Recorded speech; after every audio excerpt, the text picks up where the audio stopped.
how we spent those moments. That will be tomorrow. That will be what tomorrow's memories are made of. Now secondary students with their dancing performance Nhạc Queen Ma will remind us of the time we spend at school, which is one of the most wonderful times in our lives.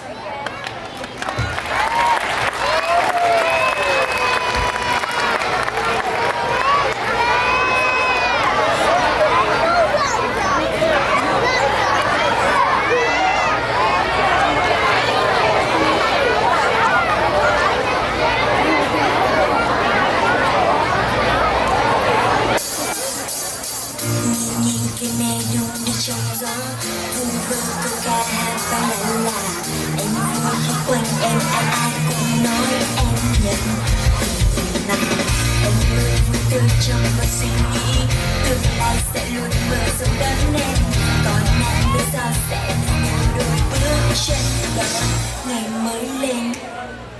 Ngày tháng học trò nhiều giận hờn vô vô, một người đã xua tan bao khó khăn. Chào xa bạn bè làm thầy cô âu lo, cứ thế nhún phải thay cho lý do. Tự tin sẽ bước theo đều vì chung quanh luôn có thì ánh mắt mãi mãi dõi theo dáng em nơi chân trời.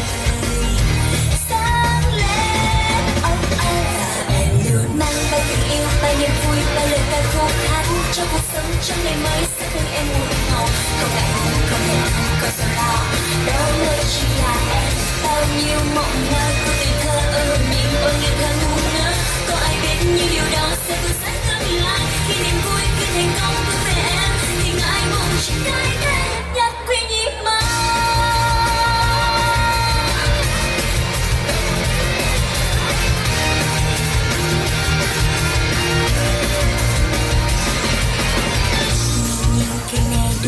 Trong gió vu vơ câu ca hát vang lặng là anh vui khi quanh em ai cũng nói em nhận mà em luôn vui tươi trong một suy nghĩ tương lai sẽ luôn mơ rộng đón em, còn nàng bây giờ sẽ là nhiều đôi bước chân đón ngày mới lên.